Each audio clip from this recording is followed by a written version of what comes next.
Hari demi hari, waktu demi waktu berjalan. Umur kita terbatas dan semua terhitung hisabnya di sisi Allah Subhanahu wa taala. Umur kita sejak kita dilahirkan sampai akan meninggal dunia sudah semua ditentukan oleh Allah Subhanahu wa taala. Di antaranya rezeki. Malah rezeki itu salah satu rahasia Allah Subhanahu wa taala, dan Allah Subhanahu wa taala sendiri yang mengaturkan rezeki manusia. Bukan hanya rezeki manusia, bahkan seluruh makhluk Allah di muka bumi. Wa ma min dabbatin fil ardi illa 'ala Allahi rizquha. Setiap makhluk yang berjalan di muka bumi, Allah Subhanahu wa taala yang mengaturkan rezekinya.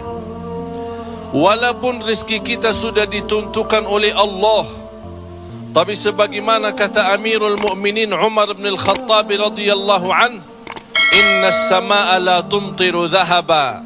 Ketahuilah langit itu tidak akan menurunkan hujan emas. Walaupun rezeki kita sudah ditentukan dan ditakdirkan oleh Allah Subhanahu wa taala, tetap kita punya kewajiban untuk berusaha. Hari ini kita berusaha berikhtiar menghadapi sedikit kesulitan dan kesusahan. Jangan kita berkata, kenapa Allah tidak melancarkan rezeki dan usaha saya? Tapi harus bertanya kepada diri kita, apa salah saya? Apa kekurangan saya? Barangkali kalau kita muhasabah diri, oh ternyata hari ini saya merasa susah rezeki karena ketiduran salat subuh tadi. Saya merasa malam ini tidak lancar karena saya lupa baca Al-Quran. Saya hari ini merasa tidak baik karena saya ketinggalan salat malam. Inilah muhasabah diri. Al-Imam Muhammad ibn Sirin pernah dia mencela orang, mencaci maki orang. Itu orang miskin. Orang itu tersinggung. Kata Imam Muhammad ibn Sirin, saya menunggu ucapan saya ini, menunggu akibahnya, menunggu balasannya 40 tahun. Coba bayangkan, hanya satu ucapan dia takutin, dia fikirkan, apalagi perbuatan. Bapak Ibu, berapa banyak perbuatan kita salah, berapa banyak kita melanggar aturan Allah, berapa kali kita menjauhkan diri dari perintah Allah, padahal kita semua hafal. Wa man yattaqillaha yaj'al lahu makhraja. Barang siapa yang takwa kepada Allah, akan Allah jaminkan diberikan jalan keluar dari segala kesusahan, dari segala kesempitan. Berarti kalau kita berdoa, kita berikhtiar, kita berusaha, tapi masih kita menghadapi kesusahan dan kesulitan, pasti ada sesuatu yang tertinggal.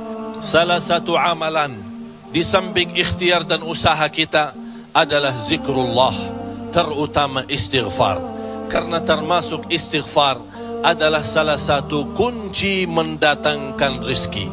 Sebaik istighfar itu sepanjang waktu, pagi, siang, sore, malam. Naik motor, jalan kaki, naik bis, mau kemana-mana, tidak keberatan kita membasahi lidah dengan istighfar. Malah ada seorang sahabat Rasulullah sallallahu alaihi wasallam, ya Rasulullah, berikan kepada aku amalan yang menjaminkan aku masuk surga. Rasul menjawab, la yazalu lisanuka ratban min zikrillah. Basahi lidahmu dengan zikir kepada Allah. Kunci rizki Bapak Ibu adalah zikrullah. Kunci rizki zikrullah, di antaranya istighfar. Allah Subhanahu wa ta'ala menjaminkan dalam Al-Quran di surat Nuh, faqultu astaghfiru rabbakum innahu kana ghaffara. Apa manfaatnya istighfar? Yursilis samaa alaikum midrara wa yumdidukum bi amwalin wa banin wa yaj'al lakum jannatin wa yaj'al lakum anhara. Dengan istighfar terjamin keturunan. Dengan istighfar kemudahan rezeki. Dengan istighfar kelancaran usaha. Dengan istighfar, kesembuhan dari penyakit. Dengan istighfar, banyak kemudahan dan kemuliaan yang kita dapat. Kalau memang ingin ditambah rezeki kita, kalau belum sempat haji, kita ingin berhaji. Kalau kita sudah haji, ingin Allah menambah kita bisa haji lagi. La in syakartum lazim.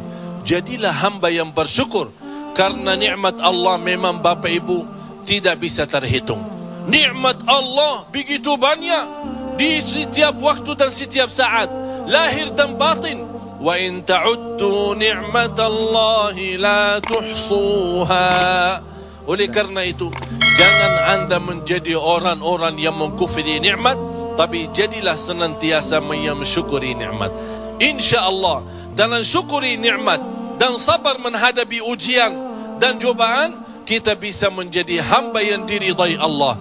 Kalau Allah sudah ridha kepada kita, InsyaAllah segala amal ibadah kita akan diterima, dan segala usaha dan ikhtiar kita akan dipermudahkan oleh Allah Subhanahu wa ta'ala. Bapak Ibu, yang terakhir, tidak boleh kita lupa doa. Rasul kita sallallahu alaihi wasallam selalu berdoa kepada Allah Subhanahu wa ta'ala. Padahal dia Rasul, terjamin pertolongan Allah. Senjata orang mukmin adalah doa, dan pintu langit bisa dibuka dengan doa, dan doa itu kapan saja dan bisa sampai kepada Allah tanpa waktu dan tanpa batas. Selama kita masih berdoa kepada Allah, selama masih kita memohon kepada Allah, Allah akan senantiasa mendengar doa kita.